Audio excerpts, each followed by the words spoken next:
there are two prophecies that are fulfilled in this moment. Not one of his bones will be broken. That just never happened. But it happened to Jesus.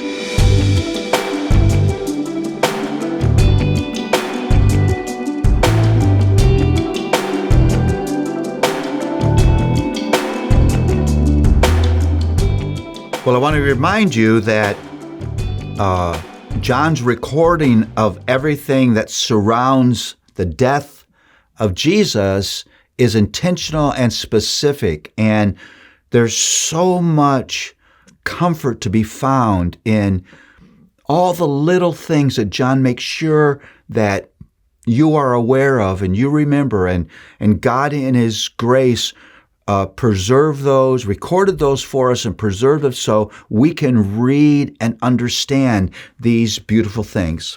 Well, I'm going to read for you, John 19:31 through 37. Since it was the day of preparation, and so the bodies would not remain on the cross on the Sabbath day, for the Sabbath was a high day, the Jews asked Pilate that their legs might be broken and that they might be taken away. So the soldiers came and broke the legs of the first and of the other who had been crucified with him. But when they came to Jesus and saw that he was already dead, they did not break his legs. But one of the soldiers pierced his side with a spear, and at once came out blood and water. He who saw it has borne witness, his testimony is true, and he knows that he is telling the truth, that you may also believe. For these things took place that the Scripture might be fulfilled. Not one of his bones will be broken.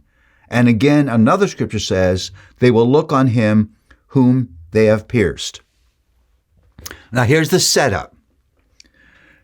John knows there are specific things about the death of Jesus that again reinforce that this was part of a plan of redemption. This is actually God accomplishing the victory that He promised right after the sin of Adam and Eve. And so this is one place where John sort of steps back and editorializes. He says, he who saw it has borne witness. That's John speaking for himself. His testimony is true, and he knows he is telling the truth, that you may believe. I love this. It's true. I know I'm telling you the truth, and I'm telling you that so you would believe. I love that. Well, the custom normally was that the bodies of criminals who were crucified, as they were dying, they would not be able to hold themselves up anymore. They would slump down, and they would not be able to breathe, and they would asphyxiate. And then they would leave the bodies on the cross just to sort of rot in public. If they weren't dead, they would go by and break their legs so their bodies would slump down further, and that process would continue. When they arrive at the body of Jesus, John wants you to know this, he was already dead. So there was no need to break his legs in order to speed his demise. So rather than breaking his legs, a soldier, in what he thought was a spontaneous act, just jabs him with a spear in the side just to make sure that he is dead.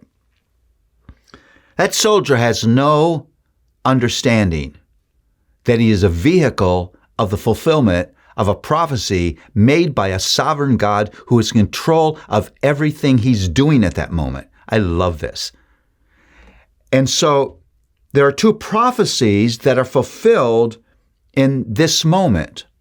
Again, not one of his bones will be broken.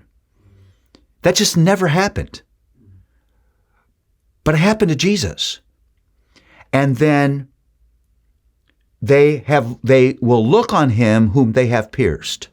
What looked like just a spontaneous choice by a soldier to make sure he's dead by jabbing him in the side was planned by God. This marks out, once again, who Jesus is. So John says, I'm recording this moment for you, and I know it's true, and I'm doing it for one reason, that you will believe.